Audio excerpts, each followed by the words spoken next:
연준이 원래는 시장에서 예상한 건 25bp를 예상했는데 결국 50bp 인하를 했잖아요. 그게 좀 국내 주시장에는 좀 어떤 영향을 미칠 거라고 보시는지. 네. 그 50bp 금리 인하가 된 것에 대해서 이제 많은 분들이 이제 기억에는 50bp 인하는 경기 침체 그리고 네네네. 주가 하락하니까 도망쳐 이렇게 이제 맞습니다. 네. 알려져 있잖아요. 그래서 왜 그런 생각을 하게 됐는지 그리고 이제 그 근거가 무엇인지를 보니까 추론이죠, 일종의. 추론. 50bp를 인하를 했을 때는 과거의 사례를 봤을 때 굉장히 높은 확률로 경기 침체가 왔고 그리고 주가도 많이 빠졌기 때문에 뭐 2008년 금융위기나 혹은 이제 닷컴 버블 시기나 뭐 이런 걸 떠올려 보면 그런 일들이 있었다는 거잖아요. 네네.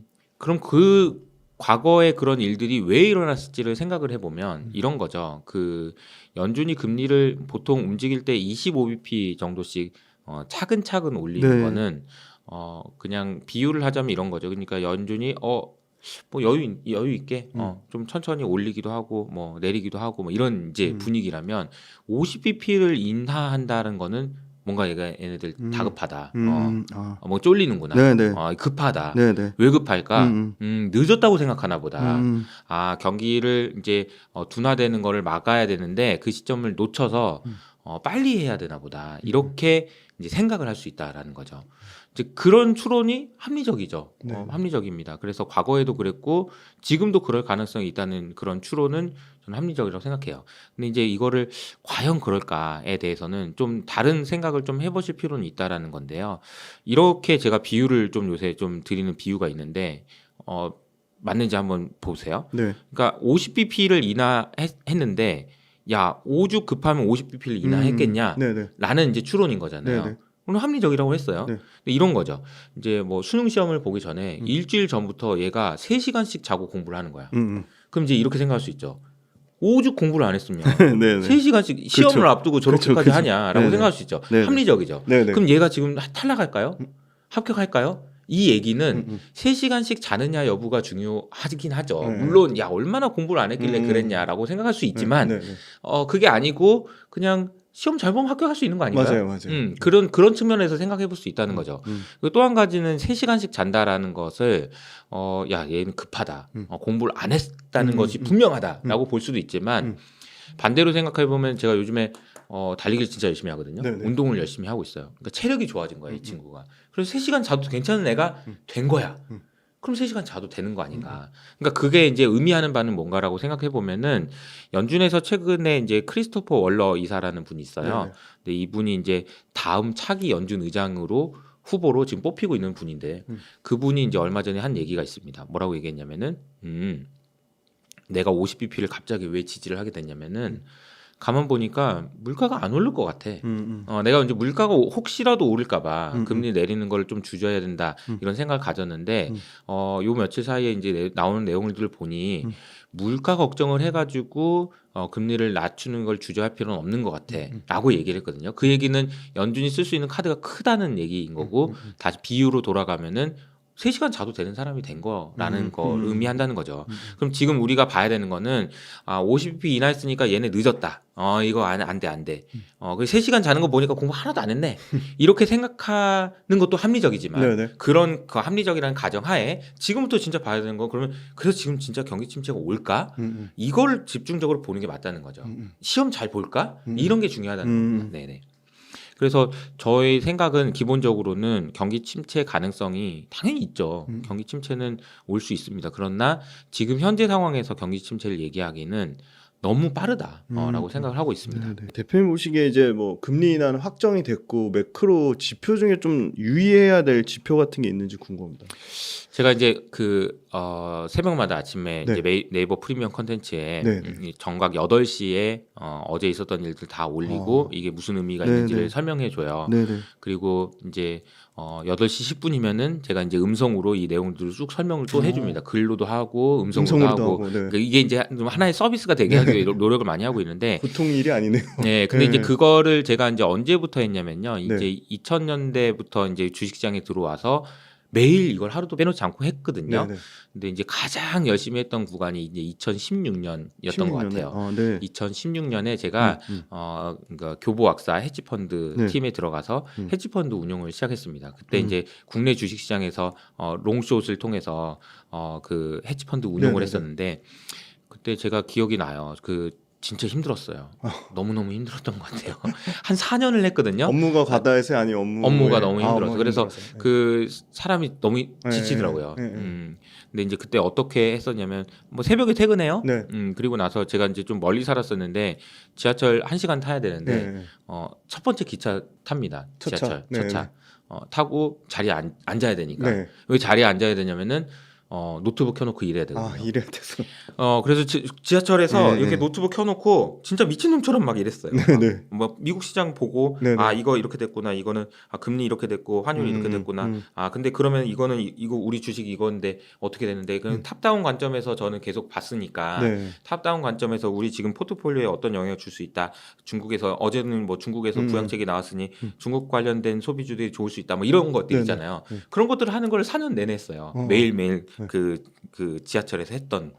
그래서 지하철에서 누가 제 아는 사람 지인이 저를 만나고 뭘 그렇게 열심히 하세요? 막 이런 얘기를 들을 정도로. 그리고 나서 끝나고 나면 이제 7시 반에 회사에 도착하면은 또 치열한 회의를 하고 이런 과정을 한 4년을 겪었고 그리고 나서 이제 애널리스트를 하고 그리고 나서 유튜브를 하면서 이제 모아놨던 노하우들을 다 지금 아침마다 집약해가지고 네, 하고 네, 있는 네. 거거든요. 네, 네. 누가 그 얘기를 하더라고요. 아니 그 아침마다 그 시황하는 거 증권사 애널리스트 말단 직원이 하는 건데 그걸 지금도 하고 있냐라고 얘기를 하고 있더라고요. 근데 사실 생각해 보면 가장 중요한 일이기도 해요. 그 일이 어제 있었던 일을 계속 업데이트하고 그 의미를 찾고 그 의미가 맞는지 여부를 체크하고 이런 거는 정말 밥 먹듯이 숨 쉬듯이 계속 해야 되는 일인데 어떻게 하다 보니까 이걸 안 할 수 없는 상황이 돼서 계속 하고 있습니다. 질문 주신 게 이제 매크로 변수잖아요. 이제 지금 매크로 변수에서 무엇을 봐야 되는지에 대해서 이제 제가 생각할 때는 이런 부분인 것 같아요. 자, 이게 우리가 복귀를 한번 해보면 좋습니다. 그 주식시장이 흔들리기 시작했던 날이 언제나 그리고 그날 무슨 일이 있었는지 두 가지인데요. 첫 번째로 7월 10일이었습니다. 7월 10일. 7월 10일에 물가지표가 나왔죠. 네. CPI가. 네. 근데 생각보다 낮게 나왔어요. 좋다고 그랬죠. 그리고 나서 나스닥 올라가는 거 보고 잠들었는데 아침에 일어나 보니까 급락해 있는 거죠. 네, 네. 근데 그게 왜 그랬을까 생각해 보면은 당시에 이제 금리 인하가 거의 확정이다라고 얘기하면서 야 금리 인하가 되면 그동안 좋았던 빅테크들보다는 오히려 금리 때문에 높은 금리 때문에 숨도 못 쉬고 죽을 것 같았던 그런 쩌리들이 더 좋지 않겠냐라고 하면서 대거 돈들이 러셀을 을 포함한 그쪽으로 이동하면서 했던 게 첫 번째고요. 두 번째로는 그날 또 무슨 일이 있었냐면은 8월 8일 날 있을 걸로 예정돼 있던 로보택시가 연기됐어요. 그러면서 테슬라가 8% 빠지는 네네. 일이 있었죠. 그 날이 저는 시작이었다고 봅니다. 그럼 두 가지인 거예요. 경기 침체 혹은 금리 인하라는 매크로의 큰 변화가 하나고요. 두 번째로는 로보택시에 대한 기대감이 약화되면서 AI 반도체 칩에 대한 수요의 상상력을 누르는 일이 일어났다. 그러면 이제 이 두 가지가 반영이 되면 주가가 빠졌거든요. 네, 네. 그리고 나서 그때부터 주가가 하락하기 시작했는데 언제 바닥을 찍었냐라고 생각해 보면 8월 5일이에요. 그러니까 8월 맞아요, 5일 날이 맞아요. 그냥 정확한 바닥이었어요. 네, 네, 네. 그 구간에서 계속해서 엔화도 강세였고 금리도 빠지면서 경기 침체 우려, 엔캐리 트레이드 청산에 대한 이야기도 많이 나왔어요. 네. 근데 이제 8월 5일이 바닥을 만들어준 거죠. 근데 지금 8월 5일부터 그 이후의 국면은 또 다른 국면이라고 네, 생각하는데 그게 뭐가 다른 국면이냐라고 생각해 보면 제가 이제 엔캐리 트레이드 청산과 관련돼서는 저도 이제 헤지펀드에 네네, 있었으니까 네. 그때 경험을 바탕으로 조금 설명을 드리면 제가 블룸버그 뉴스를 보니까 엔캐리 트레이드 그 8월 5일 이후로 한 일주일인가 있다가 블룸버그 뉴스에 그런 뉴스가 나옵니다. 밀레니엄 펀드라는 그 헤지 펀드에서 일본 그 환율이나 매크로 플레이를 하던 네. 두 개의 팀이 없어진 것 같다. 그러니까 문 닫았다는 얘기죠. 그 뉴스가 나오고 깜짝 놀랐어요. 왜냐하면 밀레니엄 펀드는 제가 네. 알기로는 수익률을 많이 내는 펀드가 아니고요. 변동성을 관리하는 펀드거든요. 네네. 그러니까 변동성을 굉장히 낮게 유지해서 네네. 그러니까 하루에 몇 bp 안 움직이게 만들어 놓는 그런 굉장히 뭐 금융공학을 통해서든 뭘 통해서든 그런 식으로 하는 펀드들인데 이게 청산됐다고? 그러니까 엄청난 변동성이었던 거죠. 근데 청산됐다는 얘기가 무슨 얘기인지를 생각해 보면 네. 그 펀드는 당연히 엔화 약세에 베팅을 했을 거고요. 근데 엔화 강세로 가니까 네. 고객이 환매를 했겠죠. 네네. 내가 너 1,000억 줬는데 그거 내놔라. 음. 너 더 안 되겠다. 지금 엔화 지금 강세로 가는 거 보니까 안 될 것 같아. 빨리 내놔라고 해서 환매를 했겠죠. 그럼 이 환매를 받은 그 펀드 매니저는 어떻게 해야 되냐면요. 가격을 보지 않고 포지션을 일단- 청산해야 돼요. 네. 이 가격을 보지 않고라는 얘기가 굉장히 중요합니다. 왜냐하면은 제가 이제 뭐 펀드 매니저예요. 그런데 운용을 하고 있어요. 엔화 숏에 베팅을 네. 하고 있었어요. 근데 그 쩐주죠, 네, 쩐주. 네. 쩐주가 돈 내놓으라고 하는 거예요. 네. 근데 아니 저기 엔화가 지금 여기 너무 네. 강세여서요. 지금 팔면 손해세요. 네. 됐고 내놔 돈. 내놔. 네. 됐고 내놔 그러면은 가격을 못 봐요. 그냥 팔아야 돼요. 그러니까 8월 5일 날 있었던 그 일들은 무슨 뭐 알고리즘이었네 어쩌네 뭐 네, 말이 많지만 네. 결과적으로는 뭐냐면은 비이성적인 매매가 그날의 움직임을 만들었다라고 보는 게 맞아요. 네, 네. 비이성적인 매매, 다른 말로는 가격을 보지 않는 매매. 음.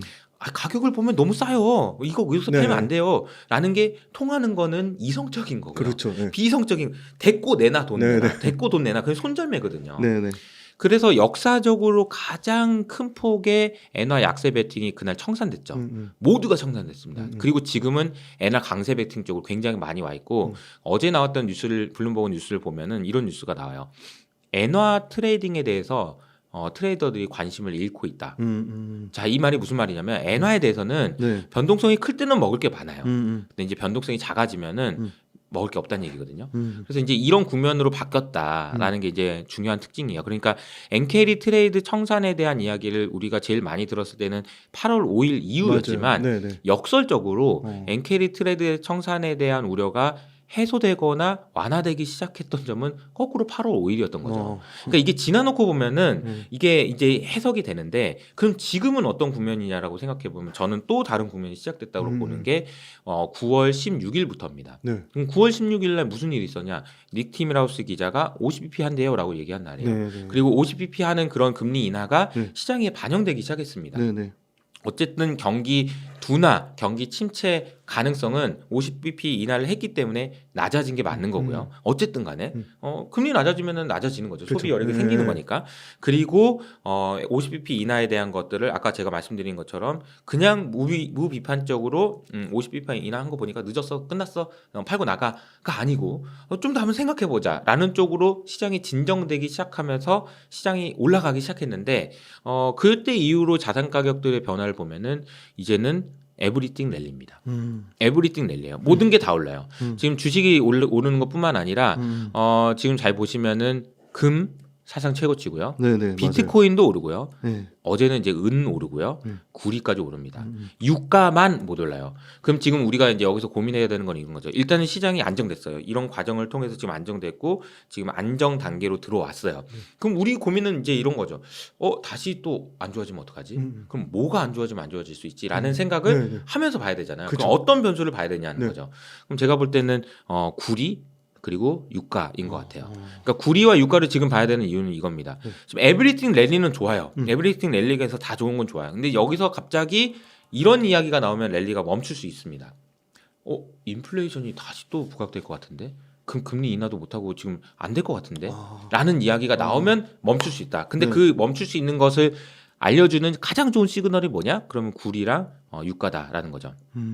다 오르고 있어요. 네. 그러나 유가는 아직 고점 대비 한참 아래고요. 네. 구리도 아직 한참 아래입니다. 그러니까 지금 아직까지는 막 이런 부분들이 부각될 정도까지는 아니다. 근데 결과적으로 얘네들이 많이 올라서 많이 유가가 90불 넘어간다. 네. 그리고 뭐 구리 가격이 또 전고점을 네, 뚫고 네. 올라간다. 이런 얘기가 나오면 다시 인플레이션 얘기가 나올 수도 있으니 그 부분은 모니터링하면서 보자. 라는 얘기를 드릴 수 있을 것 같습니다. 앞으로 이제 금리 인하 사이클이 시작됐다면 개인 투자자분들 입장에서는 어떻게 좀 투자 근데 이미 기존에 대부분 주식 많이 갖고 계실 것 같아요. 근데 지금이라도 주식을 좀 정리를 해서 포트폴리오 배분하는 게 좋은지 아니면 더 좀 믿고 버티고 가는 게 좋은지. 근데 참 이게 국내 주식 시장하고 미국 주식 시장이 너무 달라서 네. 저 어제도 이제 국회의원이 중에 한 분이 네. 망언을 하셨죠. 네. 제가 그걸 보고 좀 많이 화가 많이 나더라고요. 아마 보시는 분들도 많이 화가 났을 네. 거예요. 그래서 제가 이분이 무슨 분인지 저는 처음 봐가지고 네. 이분이 쓰신 책이 있길래 책을 좀 떠들어봤습니다. 네. 떠들어봤더니 그런 내용이 있더라고요.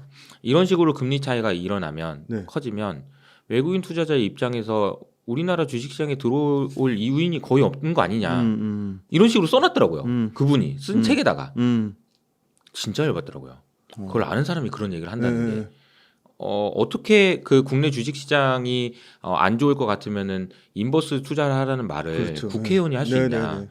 근데 그거를 그냥 실언이나 아니면 지나가는 말이 아니고 제가 볼 때는 그분은 국내 주식시장에 굉장히 비관적으로 생각하고 계신 것 같아요. 그럼에도 불구하고 금투세 유예를 하면 안 되고 뭐 해야 네. 된다 이런 얘기를 주장하신다는 거는 주식시장이 어떻게 되는지에 대해서 진짜 아무 감이 없는 네, 사람이다. 이제 주식시장이 주가가 오르는 것이 국가 경쟁력에 어떤 의미가 있는지 아무것도 모르는 네, 사람이다. 그래서 제가 정말 화가 많이 나는데요. 네, 네. 지금 시대는요. 제가 확실하게 말씀드릴 수 있는 거는 주가가 네. 국가 경쟁력이에요. 네, 네. 주가 이꼴 국가 경쟁력이다. 네. 이걸 좀 음. 명확하게 알았으면 좋겠어요. 너무 심하다. 주식하는 애들 좋으라고 이런 얘기하는 게 그게 아니에요. 주식이 오른다라는 거는요. 네. 조달 비용이 싸진다는 걸 의미합니다. 맞습니다. 네. 이거를 네. 많은 분들이 모르시는데 음. 그러니까 주가 오르면 뭐 주가 올라서 좋아 이게 아니고요. 주식이 올라가고 회사의 기업 가치가 제대로 평가받는다는 네. 거는요. 조달 금리가 싸진다는 것을 의미해요. 음. 제가 이제 회사를 만들었잖아요. 네. 예를 들어서 이제 기분 좋게 얘기해서 저희 회사의 기업 가치가 1,000억이라고 합시다. 네. 뭐 이번 올해는 100억인데 내년에 1,000억이 됐다고 해봐요. 그러면 제가 뭔가 투자를 하거나 하기 위해서 자금을 조달 받으려면 할 수 있는 방법이 뭐가 있을까요?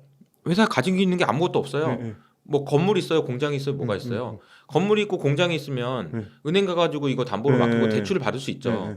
그거 우리나라 그동안 그 산업 경쟁력이 그걸 통해서 대출 받아서 경쟁한 거거든요. 맞아요. 기업이 조달하는 거 방식이 다 대출 받은 거예요. 대출. 그쵸. 네. 은행에서 대출. 네, 은행 대출. 대출은 네. 뭘로 대출해 주냐면 유형 자산이거든요. 네, 네, 네.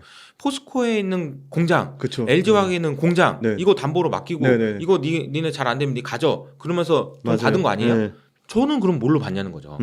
받을 수 있는 게 없어요. 지분을 줘야죠. 우리 회사에 지분을 줘야 된단 말이에요. 근데 이제 100억 있을 때 10% 주면 10억을 받잖아요. 네. 1,000억일 때 10% 주면 100억을 받잖아요. 그렇죠. 네. 이게 조달 금리라는 거예요. 네. 제대로 된 평가를 받으면 얼마나 싼 조달 금리를 통해서 돈을 조달 받을 수 있고 투자를 받을 수 있고 이 돈으로 다시 투자해 가지고 성장할 수 있느냐. 이게 국가 경쟁력이 아니면 뭐냐는 거죠. 미국이라는 나라가 어떻게 이렇게까지 계속해서 성장할 수 있고 미국 예외주의라는 얘기가 나올 수 있느냐. 당연히 조달 금리가 낮기 때문인 거예요. 미국의 주식 시장이 좋기 때문에 네. 이 회사가 야 네가 뭔가 해보려고 그래? 그럼 내가 투자해 줄게라는 돈들이 너무 많고 그 돈들이 들어갔기 때문에 무엇인가 만들어지는 거지. 네. 어떻게 아무것도 없이 주가가 빠지면 인버스라고 하는데 그런 데서 어떻게 그게 되겠습니까? 네. 그래서 제가 보면은 네. 이 상황 자체가 굉장히 화가 많이 나는 상황이고 우리나라의 국회의원이 그런 이야기를 했다라는 거는 지금 현재 우리나라의 국가 경쟁력에 대해서 안 좋게 이야기한 거다라고 네. 저는까지 생각을 합니다. 네. 우리나라 출산율 0.6명이죠. 네. 그 0.6명이라는 숫자를 보는 해외 투자자들은 어떤 생각을 할까요? 답이 없다고 생각하죠, 당연히. 당연히 답이 없는 겁니다. 이거는 너무 명백해요. 그냥 0.6이라는 숫자 자체가 의미하는 게 모든 것이 에브리띵이에요. 그러니까 우리나라에 대해서 예를 들어서 해외 투자자들한테 우리나라 이렇고요. 삼성전자가 이렇고 어떻게 어쩌고 설명할 때 다 됐고 니네 출산율 0.6이잖아. 그럼 나 들을 필요 없어. 끝이에요. 근데 그런 상황이라는 걸 알고 있어. 그러면은 국회의원이 우리나라 망했습니다. 우리나라 일본한테 뭐 됐으니까 친일하세요 라는 말이랑 뭐가 다르는 거죠. 자 그러면 0.6명이니까 이민 가세요. 네. 안 돼요. 우리나라 못 살아요. 맞아요. 지금 여기서 뭐 합니까? 네. 그런 식으로 이제 얘기를 한다는 것 자체가 네. 문제를 해결하려는 의지나 이런 부분이 하나도 없는 거다. 네. 네. 그래서 이제 제가 이야기를 하다 보니까 너무 흥분하게 됐는데 질문 주신 거는 이제 해외 주식이냐 국내 주식이냐잖아요. 사실 저 같은 사람은 미국 주식이 맞습니다라고 얘기를 해도 되죠. 근데 이제 국회의원은 그런 얘기를 하면 안 된다는 거고. 그렇죠. 네. 근데 잘 생각해 보시면 아직도 국회의원이 그런 생각을 하고 있다라고 한다면 내 돈은 소중하기 때문에 네. 국내 주식이 할 거냐 미국 주식이 할 거냐라고 생각해 보면 당연히 미국 주식 하는 게 맞는 거예요. 게다가 이것뿐만 아니라 지금 뒤에도 말씀드릴 수 있겠지만 네. AI에서의 경쟁력이나 이런 부분에서 미국하고 우리나라의 차이가 너무나도 클 거고 이것을 뒤집기는 우리나라뿐만 아니라 전 세계 어떤 나라도 뒤집기 어렵다라는 얘기가 나오고 있는 상황이기 때문에 미국 주식에 대한 선호도를 더 높게 가져가는 거는 맞다. 그러나 국내 주식 시장에 대해서 네. 굉장히 저는 걱정을 하고 있고 네. 네. 또 이 부분에 대해서 금투세가 중요한 게 아니에요. 네. 당연히 안 해야 되는 거예요. 네, 지금은 네, 네, 금투세는 네. 당연히 안 네, 해야 네. 되는 거고 네. 제대로 된 평가를 받기 위해서 정신을 좀 똑바로 차렸으면 음. 좋겠다. 지금 이렇게 하고 있을 때가 아니다라는 말씀을 좀 드리고 싶습니다.